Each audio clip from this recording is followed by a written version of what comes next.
Pemirsa, melalui Komite Rekonsiliasi saat ini pemerintah berencana melakukan penyelesaian kasus-kasus pelanggaran HAM berat masa lalu selambatnya bulan Agustus tahun ini. Skema penyelesaian utamanya akan dilakukan melalui jalan non-yuridis, mengingat penyelesaian yuridis yang seharusnya ditempuh dinilai sangat sulit untuk dilakukan. Betapa tidak pelanggaran tersebut terjadi di masa lampau, di mana barang bukti dan para saksinya kini sudah sulit untuk dihimpun kembali. Sementara di lain pihak, sejumlah kalangan menilai penyelesaian non-yuridis atau rekonsiliasi ini terlalu menyederhanakan persoalan dan melanggar mandat Undang-Undang Nomor 26 Tahun 2000 tentang Pengadilan HAM. Lantas bagaimana seharusnya persoalan kelam masa lalu ini diselesaikan? Bersama saya telah hadir di studio Komisioner Komnas HAM, Wakil Ketua Komnas HAM Siti Nur Laila, dan juga aktivis pembela HAM Todung Mulya Lubis. Selamat sore Ibu Laila dan juga selamat sore Pak Todung. Selamat sore. Iya, dan pemirsa Anda juga bisa turut berinteraksi dalam dialog ini melalui sambungan telepon di 021529000311 atau SMS di nomor 081183355551, dan Anda dapat mention di Twitter @berita1tv atau Facebook @berita1tv. Saya akan ke Ibu Laila pertama dulu. Sudah ada 2 kali pertemuan dengan apa yang disebut sebagai tim rekonsiliasi ini bersama dengan Jaksa Agung. Apa sih Bu yang dibahas dan apa sih yang kemudian disepakati?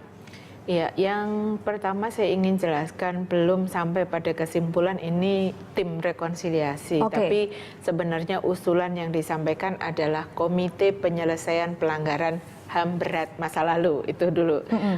Kemudian yang kedua, pertemuan di era pemerintahan Pak Jokowi itu sudah dilakukan 2 kali di bulan April dan bulan Mei ini. Di antaranya Menko Polhukam, kemudian Kejaksaan Agung, Panglima TNI, Kapolri, Kepala BIN, Komnas HAM, dan Menkumham. Nah, jadi 7 lembaga itu, dan di eranya Pak SBY juga sudah dilakukan beberapa kali pertemuan model atau semacam ini. Seperti ini. Oke, apa yang bisa membuat kemudian kita sedikit optimis bahwa tim yang saat ini bertemu di era pemerintahan Jokowi akan berbeda dengan pemerintahan SBY? Iya. Jadi bedanya sebenarnya, dan mungkin masyarakat dan juga Komnas HAM optimis untuk penyelesaian ini, pertama ini masuk di dalam RPJMN 2015-2019. Yang kedua, Presiden sekarang tidak punya persoalan dengan masa lalu.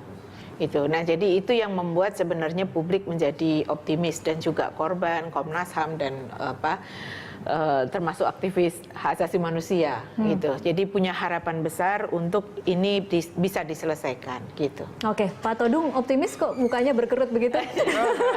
Saya sih mengapresiasi langkah pemerintah untuk membentuk Komite Rekonsiliasi. Tapi saya pribadi lebih menginginkan ada undang-undang yang membentuk Komisi Kebenaran dan Rekonsiliasi. Itu keinginan saya, sebab kalau hanya pemerintah tanpa melalui undang-undang, nanti juga akan banyak sekali pertanyaan-pertanyaan yang muncul di publik. Nah, tentu dalam hal ini, kalau kita bisa membuat undang-undang mengenai Komisi Kebenaran dan Rekonsiliasi, itu akan bisa menggabungkan pendekatan non-yuridis dan pendekatan yuridis sekaligus. Sebab yang penting adalah mengungkapkan kebenaran tentang pelanggaran hak asasi manusia masa lalu, dan ada maaf. Jadi ada pengungkapan kebenaran, truth telling, ada maaf. Jadi apakah maaf itu diberikan atau tidak? Apakah yang mengungkapkan kebenaran itu berani atau tidak mengungkapkan itu? Kalau dia tidak mau, dia mesti diadili. Kalau misalnya maaf itu tidak diberikan oleh korban, itu juga ada jalan untuk mengadili. Nah, tapi kalau misalnya itu tidak dilakukan dan kita hanya masuk pada Komite Rekonsiliasi, saya takut bahwa persoalan tidak akan pernah selesai. Korban akan menuntut bahwa ini satu penyelesaian yang tidak sepenuhnya memuaskan mereka. Tapi wacana mengenai undang-undang itu kan sudah lama juga nih Pak Todung. Bisakah kita kemudian berharap ini kan harus melalui pintu politik lagi, berarti harus masuk ke DPR lagi begitu? Memang saya sadar bahwa membuat undang-undang itu tidak mudah. Tapi kalau kita melihat kemarin pemilihan umum, pemilihan presiden, isu ini kan muncul kembali. Kasus-kasus pelanggaran hak asasi manusia masa lalu justru bisa menjegal seseorang juga untuk jadi capres.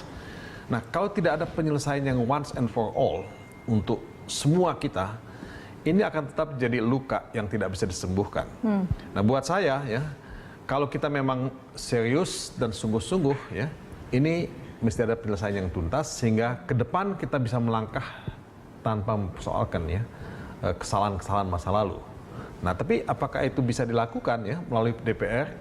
Ya seharusnya DPR juga bisa dikomando oleh pimpinan partai politik kalau memang punya komitmen untuk menyelesaikan persoalan ini.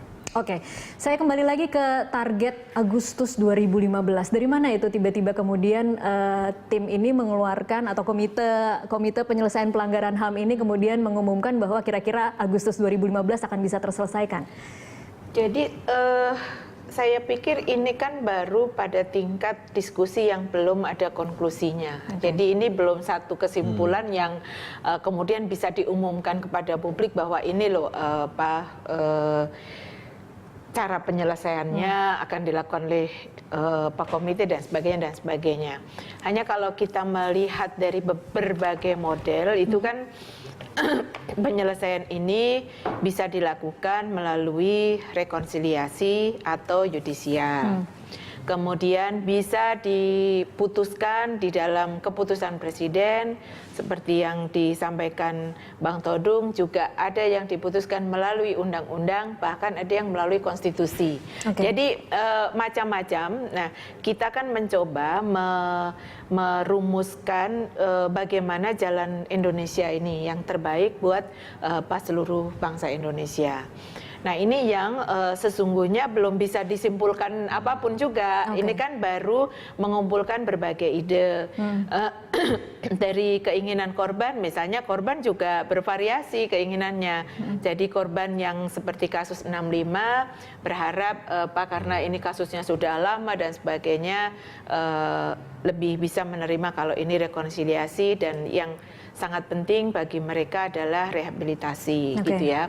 Nah, tapi bagi yang kasus-kasus 98 inginnya yudisial karena merasa bahwa buktinya cukup, kemudian pelaku masih hidup dan sebagainya. Nah, ini kan tentu juga berangkat dari keyakinan masing-masing kan gitu. Nah, kemudian bagaimana penyelesaian kasus itu sendiri bisa juga macam-macam modelnya. Bisa per kasus, jadi 7 kasus itu kemudian diperiksa, mana apakah mau seluruhnya yudisial, ataukah dari 7 ini ada yang non-yudisial, ada yang yudisial, ataukah misalnya juga apakah bisa dilakukan dengan seluruh kejahatan atau kekerasan yang dilakukan oleh negara pada periode pemerintahan tertentu. Nah, itu juga bisa. Jadi berbagai macam yang ini sesungguhnya di beberapa negara yang lain seperti ini modelnya, di ini itu yang kemudian kita coba kumpulkan mana yang paling mungkin untuk penyelesaian pelanggaran HAM berat di Indonesia ini. Gitu. Baik, kita akan lanjutkan di segmen selanjutnya. Pemirsa tetaplah bersama kami. Pemirsa, sebelum kami lanjutkan perbincangan, berikut adalah 6 kasus pelanggaran HAM berat yang rencananya akan diselesaikan oleh pemerintah. Pertama adalah kasus Talang Sari yang terjadi pada tahun 1989. Kedua, kasus Wamena Wasior yang terjadi pada tahun 2003. Kemudian kasus penghilangan orang secara paksa yang terjadi pada tahun 1997 hingga 98. Lalu ada kasus penembakan misterius di tahun 1982 hingga 85 dan G30 SPKI pada tahun 65. Dan yang terakhir ada kasus kerusuhan pada Mei 98. Satu lagi, penghilangan orang secara paksa. Itu terjadi pada tahun berapa, Ibu? 98. 98, itu tadi sudah disebutkan. Ya, oke. Baik, kalau dari pertama, mengapa kemudian 7 ini yang dipilih sebagai kasus yang akan diselesaikan terlebih dahulu? 7 kasus ini itu kan sebenarnya kasus yang penyelidikannya sudah selesai oleh Komnas HAM dan kemudian sudah diserahkan ke Kejaksaan Agung gitu. Nah, jadi mestinya kemudian dia ditingkatkan ke penyidikan gitu. Oke, apa jawaban Jaksa Agung kemarin ketika kemudian ini kan sebenarnya mudahnya kan tinggal dibuka lagi berkasnya yang ada di Kejaksaan Agung dan kemudian dilanjutkan kasusnya. Iya, berkali berkas itu bolak-balik. Jadi saya menjadi komisioner November 2012 dan November itu juga kami menerima berkas dari Kejaksaan Agung. Sehingga pada November itu juga kami membentuk tim penyelesaian pelanggaran HAM berat di internal Komnas HAM dan kemudian menjawab bolak-balik suratnya Kejaksaan Agung. Ada dua terkait dengan hukum formil dan hukum materialnya. Oke, dan kenapa tidak dilanjutkan? Rata-rata jawabannya adalah tidak dilanjutkan itu kan nanti bisa ditanyakan ke pihak Kejaksaan Agung tentu karena tetapi jawaban yang diterima oleh Komnas HAM mereka. Bagi Komnas HAM hukum formil misalnya penyelidikan harus dilakukan di bawah sumpah dan sebagainya, di mana 3 kasus sebelumnya itu tanpa proses itu tidak juga dipertanyakan gitu. Artinya ada standar yang tidak sama. Kenapa? Dulu kan sudah ada 3 kasus yang sudah disidangkan. Iya. Nah, itu tidak pernah dipertanyakan secara formal seperti itu dan penyelidikan yang dilakukan oleh Komnas HAM sudah selesai gitu. Jadi dan aturannya juga tidak ada kewajiban sebenarnya dalam proses penyelidikan, penyelidik harus di bawah sumpah dan sebagainya. Nah ini hal-hal yang kemudian bolak-balik yang sesungguhnya sebenarnya persoalannya bukan di situ. Persoalannya adalah pertama soal political will dari pemerintah, yang kedua soal keberanian. Karena ini memang 7 berkas ini kan barang panas lah, kira-kira begitu, yang resiko politiknya juga sangat tinggi gitu. Oke, Pak Todung, kalau dari analisa Anda sekarang ini, kalau tadi dikatakan bahwa sebenarnya kan pemerintahan yang sekarang tidak punya beban masa lalu, tapi seberapa optimistis sih kita kemudian bisa berharap bahwa ini akan selesai pada masa pemerintahan yang baru ini? Ya memang tidak ada beban masa lalu, tapi menurut saya pemerintahan kan bukan hanya Presiden Jokowi ya. Pemerintahan itu kan banyak yang lain-lain juga ya. Jadi kalau dikatakan bahwa tidak ada beban masa lalu, mungkin tidak semuanya tidak punya beban masa lalu. Mungkin Jokowinya saja tidak punya beban masa lalu begitu ya. Beban masa lalu, tapi yang lain mungkin punya masa lalu. Nah, itu yang pertama. Yang kedua, timeline sampai Agustus ya. Itu menurut saya sangat optimistis ya. Saya tidak percaya bahwa itu bisa selesai sampai Agustus. Oke, kalau sampai Agustus kira-kira apa sih yang bisa diselesaikan, Pak Todung? Saya kan untuk mendapatkan kesimpulan ya, apa yang akan dilakukan ya, apakah mau melalui pengadilan, apakah melalui rekonsiliasi, apakah komite rekonsiliasi itu sifatnya nasional, apakah mau didesentralisasi. Misalnya begini loh, Aceh misalnya, ada DOM ya. Nah, itu mau diselesaikan dalam konteks Komisi Rekonsiliasi Nasional ya, atau per daerah, Papua misalnya. Nah ini juga pertanyaan-pertanyaan yang masih belum bisa dijawab saat ini. Sebab untuk menyelesaikan semua kasus, tadi disebut 6, ya, mungkin ada yang lain ya, yang tidak disentuh di sana. Nah ini bisa nggak ya, realistis nggak 6 bulan ya. Nah makanya saya ingin mengatakan bahwa saya memahami dan bersimpati kepada keluarga korban yang ingin ada pengadilan, ingin ada proses judisial. Tapi juga saya bersimpati kepada pihak penyelenggara negara yang memang tidak akan gampang ya untuk mendapatkan bukti-bukti yang menurut hukum bisa digunakan. Nah, contoh kasus penembakan misterius. Nah, ini udah lama terjadi. Nah, saya sih tentu senang karena saya dari dulu melawan ya penembakan misterius. Tapi saya tidak bisa membayangkan untuk mendapatkan bukti-bukti yang bisa dipakai dalam waktu yang pendek. Kecuali kalau kita memang buat timeline-nya agak panjang.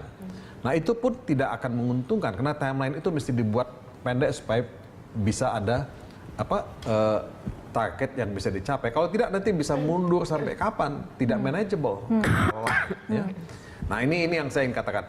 Nah jadi saya kira ya dalam waktu beberapa bulan ini kita memang hanya bisa memilih. Kita mau menyelesaikan melalui Komisi Rekonsiliasi yang mana? Ya, yang mana yang harus ke pengadilan ya. Nah ini yang mesti didiskusikan secara sangat detail, sangat teknis oleh masing-masing lembaga ini. Dan tentu saya berharap korban dan pihak pegiat hak asasi manusia di luar pemerintah juga bisa didengar ya masukannya. Oke, kalau kemudian kita pilah salah satu, kemudian misalnya rekonsiliasi terlebih dahulu, karena misalnya tadi disebutkan korban G30 SPKI misalnya, kemudian memilih lebih ke rekonsiliasi. Mekanismenya seperti apa sih? Saya ambil contoh begini, di Belanda baru-baru ini ada pertemuan yang menggagas apa yang disebut International People Tribunal, semacam pengadilan rakyat. Tapi itu bukan pengadilan sebetulnya. Bukan pengadilan dalam artian yang kita kenal. Itu lebih semacam Tribunal of Inquiry. Jadi tribunal untuk mengumpulkan ya fakta-fakta. Nah dari situ kita coba mengungkapkan kebenaran. Ya. Nah disitulah kita akan melihat apakah kebenaran itu bisa menjadi pembelajaran buat kita ke depan. Nah apakah pemerintah setelah melihat itu mau melakukan rehabilitasi, mau melakukan upaya-upaya untuk ya menyatakan maaf, ya, menyampaikan maaf kepada korban misalnya, ya. Nah, atau ada tindakan yang lain. Nah, ini yang kita anggap sebagai bagian dari pengungkapan kebenaran dalam rangka ya pembelajaran untuk masa depan. Oke, baik. Saya tahan lagi dulu di situ, Ibu Laila ditahan dulu. Nanti kita masih akan lanjutkan di segmen selanjutnya. Pemirsa tetaplah bersama kami. Pemirsa, kita lanjutkan perbincangan. Saya kembali ke Ibu Laila. Ibu Laila, kalau memang kemudian rekonsiliasi yang memang disepakati atau memang lebih diinginkan oleh keluarga korban dan akan dilakukan oleh pemerintah, mekanismenya akan seperti apa? Ya, jadi rekonsiliasi itu dilakukan juga dengan syarat gitu ya, juga dengan syarat. Jadi bukan korban dan pelaku duduk bersama kemudian saling bermaafan, tapi ada syarat yang kemudian secara masyarakat internasional pun juga akan bisa menerima dengan mekanisme ini. Jadi baik mekanisme yudisial maupun rekonsiliasi itu kan harus ada menjadi bagian dari masyarakat internasional juga bisa menerima itu. Nah, untuk rekonsiliasi sendiri itu kan harus ada syaratnya, ada pengungkapan kebenaran atas peristiwa yang terjadi. Kemudian yang kedua ada pengakuan terhadap korban bahwa memang betul mereka adalah korban. Ada permohonan maaf dari kepala negara kepada korban dan keluarganya. Ada jaminan ketidakberulangan. Kemudian ada pemulihan bagi korban dan keluarganya. Jadi ini bagian dari rekonsiliasi yang harus dipersiapkan. Nah, bagaimana kemudian pengungkapan kebenaran? Tadi Bang Todung menceritakan tribunal itu yang di luar mekanisme UN ya. Nah, tapi bagaimana kemudian kalau komite penyelesaian pelanggaran HAM ini dibentuk, kemudian bagaimana pengungkapan kebenaran? Nah itu yang kemudian juga harus dibuat rule of procedure-nya untuk pengungkapan kebenaran bagaimana gitu. Jadi itu semacam persidangan lagi atau seperti apa? Ya itu nanti yang akan harus dirumuskan. Dalam kerja-kerja komite begitu. Kalau rekonsiliasi yang dipilih artinya memang secara langsung pelaku dimaafkan gitu. Pelaku kemudian tidak akan menjalani hukuman. Jadi tidak otomatis. Tidak otomatis begini, dalam arti bahwa kan harus ada pengungkapan kebenarannya dulu. Untuk pengungkapan kebenaran itu pertama data yang digunakan bisa menggunakan data yang sudah dimiliki oleh Komnas HAM dalam konteks penyelidikannya. Nah, kemudian kalau kurang maka komite juga mestinya diberi kewenangan untuk memanggil para pihak yang dianggap terkait untuk dimintai keterangan gitu. Masih ada proses seperti itu artinya. Iya. Nah, itulah yang harus dibuat aturan mainnya gitu. Jadi dibuat aturan bagaimana pengungkapan kebenaran itu harus dilakukan. Pak Todung, kalau kemudian jalur yuridis yang dipilih, beberapa waktunya sudah terjadi lebih dari 10 tahun. Kemudian kalaupun tragedi yang terbaru misalnya Mei 98 itu juga sudah terlalu lama kan sebenarnya. Bagaimana kita bisa berharap bahwa peradilan ini akan berjalan dan mengungkap kebenaran dengan sebenar-benarnya? Yang pertama harus dikatakan bahwa kalaupun kejadian itu sudah cukup lama ya, kita tidak mengenal kadaluarsa di sini. Ya. Jadi pelanggaran berat hak asasi manusia masa lalu itu tetap bisa diusut, tetap bisa diinvestigasi, tetap bisa diproses secara hukum. Kalau pelakunya sudah meninggal dunia? Nah, kalau pelakunya sudah meninggal dunia itu kan gugur ya tuntutan pidananya ya. Tapi persoalannya kan di sini ada dua perspektif. Perspektif pelanggaran hak asasi manusia yang menjadi tanggung jawab individual ya atau negara. Nah, kalau negara mungkin tidak bisa dihukum pidana, masuk penjara atau segala macam, kan tidak mungkin. Yang paling mungkin dilakukan oleh negara adalah menyampaikan pernyataan maaf kepada korban ya. Kemudian yang kedua ya melakukan rehabilitasi dan reparasi plus kompensasi. Ya. Nah, ini yang bisa dilakukan oleh negara. Nah, tapi buat korban kalau negara sendiri sudah mau menyatakan maaf ya, menyampaikan maaf, itu sudah satu medicine, satu obat. Karena negara selama ini dianggap tidak pernah mau bertanggung jawab. Ya. Nah, ini yang terjadi karena negara memberikan semacam impunitas pada pelanggar-pelanggar hak asasi manusia ini. Nah, kalau misalnya kita bisa ya mendorong proses ini secara sistematis ya, dari satu pelanggaran hak asasi manusia ke pelanggaran hak asasi manusia yang lain, ya, kita akan lihat nanti pada kasus yang mana kita masih memungkinkan ada proses peradilan, pada kasus yang mana yang memang sama sekali tidak mungkin. Nah, ini kita minta ada semacam bukan sekedar timeline tapi juga kesabaran. Karena tidak mudah. Kalau Anda tadi menanyakan soal proses yudisial hukum ya, itu mengumpulkan alat bukti tidak gampang. Kalau kita berpikir sempit legalistik. Karena kasus pelanggaran hak asasi manusia itu ya banyak yang didasarkan pada testimoni, ya, testimoni dari korban, dari pihak-pihak yang dekat dengan korban, atau pihak yang ikut sebagai pelaku pelanggaran hak asasi manusia juga. Karena ada yang mengaku juga, yang disebut complicity, ya dalam bahasa asasi manusia, pelaku pembantu atau ya saksi mata atau apa. Nah, ini yang saya kira juga mesti dilihat secara satu persatu, kasus demi kasus. Oke, baik. Kita break dulu. Pemirsa tetaplah bersama kami. Usai news update, kami masih akan melanjutkan perbincangan ini.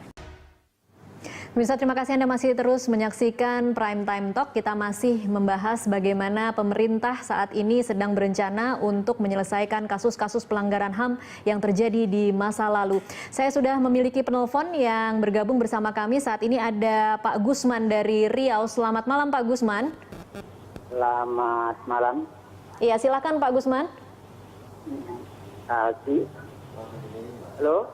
Iya, silakan Pak Gusman dengan komentar atau pertanyaannya. Ya. Selamat malam. Malam. Ya, kita menyesali terjadinya pelanggaran HAM berat ini.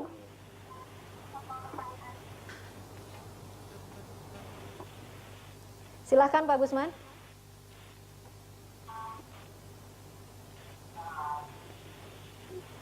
Halo Pak Gusman. Ya, tampaknya terputus. Kita akan lanjutkan perbincangan dulu. Saya kembali lagi ke Pak Todung mungkin. Kalau kita kemudian bisa memberi masukan kepada Presiden Jokowi, harus mulai dari mana? Kan ada undang-undang yang harus kita terus desak untuk bisa disahkan menjadi, ada rancangan undang-undang yang harus kita desak menjadi undang-undang. Kemudian ada juga penyelesaian melalui jalur rekonsiliasi. Tetapi apa yang paling realistis dan paling bisa lebih cepat dilakukan dan paling sederhana untuk dilakukan mungkin Pak Todung? Ya, kalau saya sih melihat rekonsiliasi itu juga mesti melalui undang-undang. Ya. Tapi saya tahu bahwa itu tidak mudah. Karena DPR itu punya banyak sekali kepentingan politik yang belum tentu semuanya setuju dengan penyelesaian ini. Nah, oleh sebab itu yang paling simple adalah mengikuti rekomendasi dari Komnas HAM sendiri. Ya. Nah, itu kan sudah ada disampaikan pada Kejaksaan Agung. Nah, Kejaksaan Agung selalu berdalih bahwa ini kan tidak pro justisia, ya. Jadi tidak punya daya ikat hukum. Ya. Kalau mau melakukan investigasi, penyelidikan atau penyidikan mesti pro justisia. Nah, ini dianggap pra justisia. Nah, tapi jadikan itu sebagai bukti awal atau sebagai dokumen investigasi awal untuk menindaklanjuti itu. Nah, mungkin Kejaksaan Agung tidak bisa menindaklanjuti semuanya. Tapi beberapa yang dia bisa tindak lanjuti sebagai goodwill, sebagai good faith, ya itikat baik kepada publik, pada korban. Nah itu aja ditindaklanjuti. Tapi kalau memang misalnya sangat tidak mungkin ya, tadi kita ngomong soal kasus penembakan misterius. Kalau tidak gampang mendapatkan bukti-buktinya, mulai dengan yang bisa ada bukti-buktinya, lebih gampang didapatkan. Nah peristiwa Trisakti 1, Trisakti 2, Semanggi, itu bisa dilakukan menurut saya. Ya, itu belum lama terjadi. Nah kalau tahun 65 ya, tahun Petrus itu udah cukup lama. Ya mulai aja dong sekarang. Semanggi, ya, Trisakti 1, Trisakti 2, ya, atau Paniai misalnya, ya kan? Kalau mau ya. Nah itu bisa dilakukan, itu doable menurut saya. Doable, oke. Mbak Bu Laila, kalau Trisakti 1, Trisakti 2, Semanggi 1, Semanggi 2 dianggap berkasnya mungkin lebih lengkap, ada saksinya, ada bukti-bukti, sudah ada di Kejaksaan Agung. Sebenarnya apa sih yang terjadi selama ini? Apalagi alasan Kejaksaan Agung kenapa kasus ini kemudian tidak naik? Kalau pertanyaannya itu sama sebenarnya pada jawaban yang tadi itu, di formil dan material gitu. Jadi itu kan 7 berkas itu, jadi nggak satu berkas, pasti 7 berkas itu dibalikin dengan petunjuk jaksa ini secara hukum formilnya, materialnya ini gitu. Nah itu yang kemudian kami kembalikan gitu. Nah sebenarnya dari beberapa negara, kalau kita lihat itu rekonsiliasi yang dilakukan itu ada yang menggunakan undang-undang, ada yang menggunakan keputusan presiden, gitu. Nah, memang kalau undang-undang kan kemudian tanggung jawabnya renteng gitu kan, presiden, legislatif, lebih gitu, rata dipikulnya ya. Cuman memang prosesnya jauh lebih panjang. Nah, kalau di dalam RPJMN itu komite ad hoc. Ya, komite ad hoc yang langsung bertanggung jawab kepada presiden gitu. Nah, enaknya sebenarnya kalau sudah di dalam RPJMN itu kan dia harus dipertanggungjawabkan nanti di 5 tahunan kan gitu. Nah, itu yang kalau itu tidak dilaksanakan maka akan dituntut pertanggungjawabannya gitu. Jadi kalau menurut Anda sebenarnya kalau melalui jalur yuridis memang agak berat untuk 7 kasus ini. Sebenarnya baik yudisial maupun non yudisial itu dimungkinkan saja dua-duanya gitu. Nah, cuman kan memang tadi terkait dengan soal karena proses pembuktian ini sudah lama dan sebagainya. Nah, itu kan ada pertimbangan tersendiri. Termasuk juga kan kalau proses yudisial kan menggunakan Undang-Undang 26 tahun 2000. Kalau non yudisial kan harapannya menggunakan langkah, jadi menggunakan putusan Mahkamah Konstitusi yang dulu membatalkan Undang-Undang KKR. Nah, jadi di dalam putusan Mahkamah Konstitusi itu bahwa presiden diperbolehkan membuat langkah politik. Nah, itu yang untuk penyelesaian pelanggaran HAM. Seberapa realistis atau seberapa bisa kita berharap bahwa Presiden Jokowi akan mengeluarkan kepres yang akan kemudian menjadi payung hukum, Ibu Laila? Ya, kalau kemarin kemudian dari rapat itu kalau dilihat pada RPJMN-nya dan kemudian dijalankan, ya itu durasi waktunya 2015-2019 gitu. Bisa dilakukan di tahun mana saja, Kalau membaca itu, dan itu adalah komite ad hoc gitu, dan keputusannya adalah keputusan presiden langsung bertanggung jawab kepada presiden gitu. Sekarang pertanyaannya mungkin artinya mau undang-undang maupun keputusan presiden itu sama bisa digunakan sebagai dasar hukum untuk penyelesaian pelanggaran. Sekarang mungkin pertanyaannya Pak Todung, apa yang bisa membuat pemerintah lebih memprioritaskan ini ketika mereka punya berbagai PR lainnya dalam 5 tahun, mengapa yang ini harus dibereskan? Sebetulnya ini kan utang pemerintah sejak dulu, bukan saja pemerintahan Jokowi, tapi sebelumnya dan SBY. Udah usia remaja nih, 17 tahun. Jadi sudah 17 tahun kemarin reformasi, Jadi utang ini kalau nggak dibayar, bunganya nambah. Bunga itu dampaknya apa sih Pak Todung? Nah, bunga ini dampaknya adalah distrust, ya, ketidakpercayaan. Nah, kalau kita memang ingin, ya, membangun nation yang tidak ada luka-lukanya ya. Nah ini mesti diselesaikan. Luka ini kan nggak akan pernah bisa sembuh, akan semakin ya tidak bisa disembuhkan kalau tidak diselesaikan. Jadi ini secara filosofis kita bisa sebut seperti itu. Ya. Jadi kenapa ini mesti diselesaikan? Padahal banyak persoalan-persoalan yang lain. Ya. Nah persoalan yang lain ini lebih banyak juga yang sifatnya mungkin jangka pendek. Ya. Itu betul-betul harus diselesaikan. Tapi ini kan jangka panjang yang sudah sejak dulu menjadi hutang. Ya. Nah bangsa ini akan tidak mungkin ya bisa memulihkan sense of belonging, kebersamaannya sebagai bangsa, kalau persoalan pelanggaran hak asasi manusia berat ini tidak bisa diselesaikan.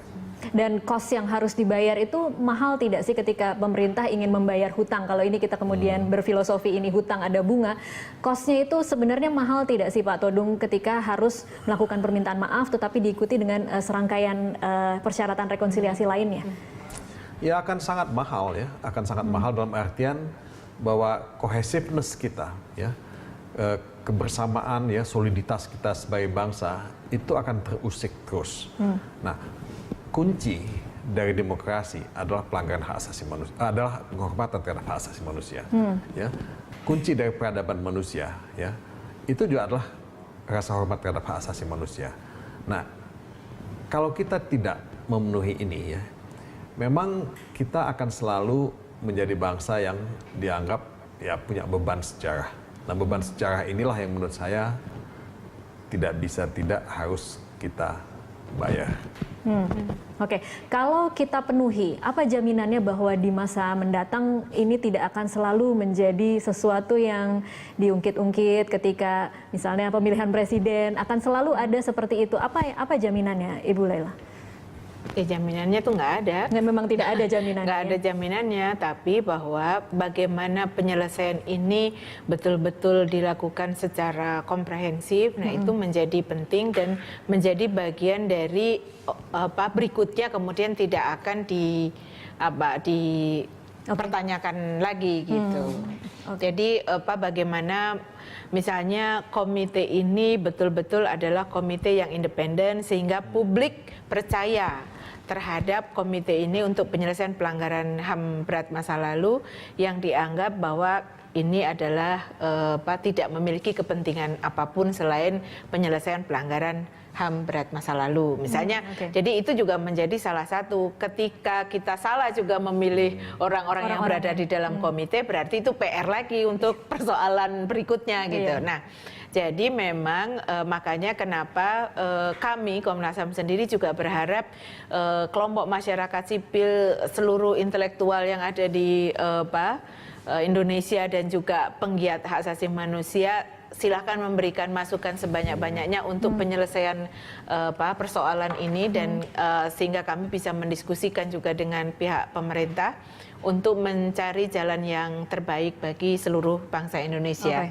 Jadi persoalan hak asasi manusia ini bukan hanya persoalan hak asasi manusia, tapi ini adalah persoalan bangsa Indonesia. Apa agenda terdekatnya untuk dari tim Kemenkumham? Agenda terdekat kami tentu masih akan terus melakukan konsolidasi ya untuk mendiskusikan berbagai persoalan dan juga Komnas HAM akan juga mendengarkan berbagai pihak termasuk juga korban dan keluarganya. Dan dalam waktu dekat mungkin bulan ini kami akan melakukan kegiatan di Palu prakarsai oleh Wali Kota Palu yang 2 tahun lalu Wali Kota Palu meminta maaf kepada korban dan keluarganya. Jadi sesungguhnya inisiatif lokal sudah dimulai dan ternyata juga tidak seperti yang ditakutkan gitu. Nah jadi 2 tahun ini toh wali kota juga aman-aman aja, tidak ada gugatan apapun, tidak ada juga anggaran yang sedemikian dahsyat yang untuk harus kemudian digelontorkan sebagai kompensasi. Tidak. Karena banyak anggota keluarga korban itu lebih pada rehabilitasi dan tahu misalnya kalau yang keluarganya hilang itu kan ingin tahu kalau meninggal di mana kuburannya, kalau sekarang hidup di mana dan sebagainya. Jadi tidak selalu dilihat pada materi. Oke, baik, terima kasih Ibu Laila dan juga terima kasih Pak Todung untuk waktu